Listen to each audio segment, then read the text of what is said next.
Hello, this is Caitlin Rule, and this is Family Involvement Mini Case Study, Module 7. So to talk about the situation that's happening, a teacher continues to reach out to a Vietnamese family of a student in his class to get involved. However, they continue to disregard. So who are all involved in this situation? We have Joel Pham, who is the student. We have Mr. and Mrs. Pham, who is Joel's parents.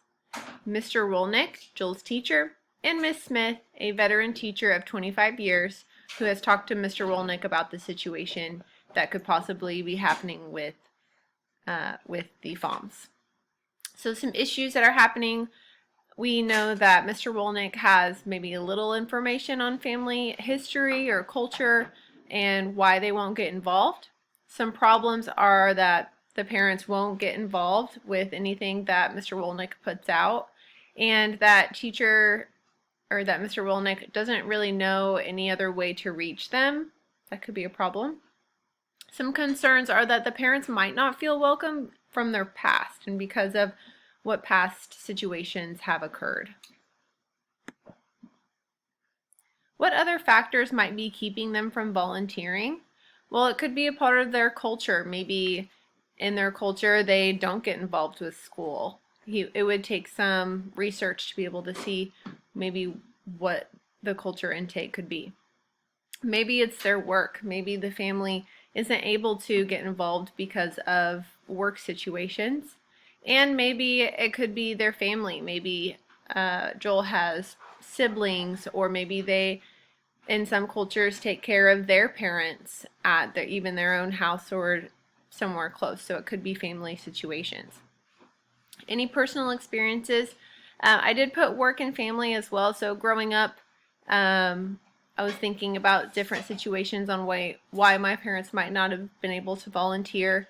And I know personally both my parents were teachers, so work kind of got in the way of being able to get involved during the school day.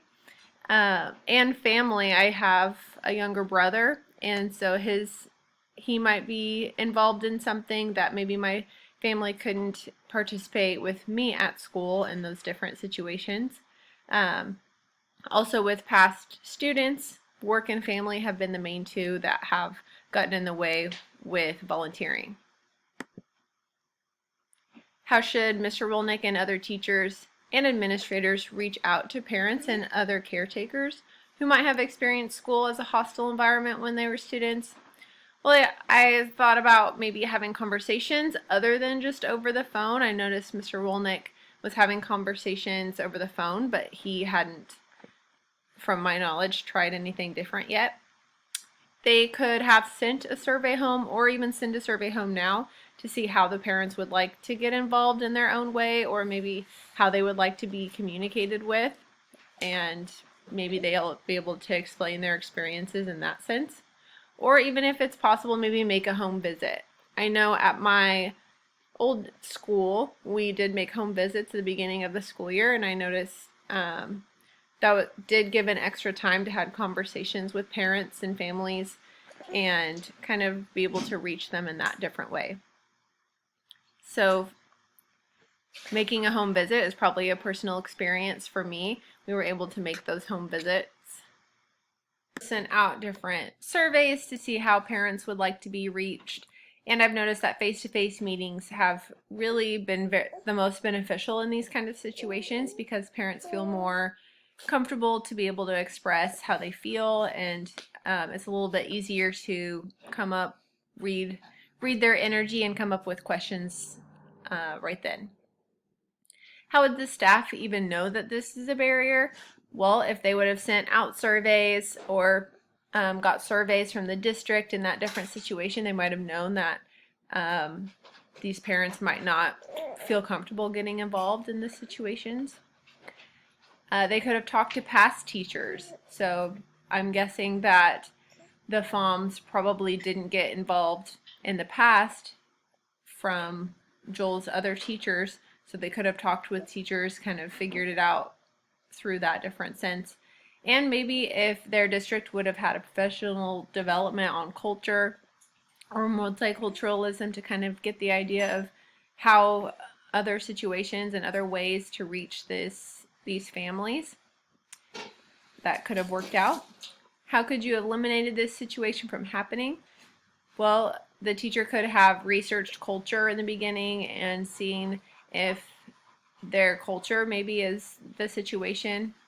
They could have a conversation on involvement with the family to kind of see maybe the family just doesn't feel comfortable getting involved at school and how they can get involved at home.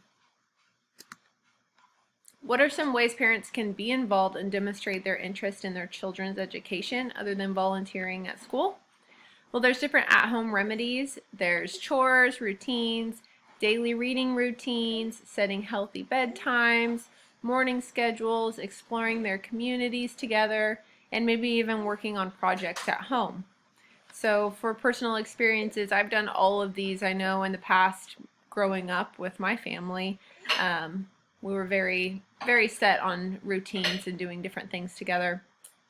And I've noticed from observing my students in classes that they have different routines at home, and they've done daily reading routines, they have certain chores, and it differs from family to family, but I know that that most families kind of go with their routines and morning schedules.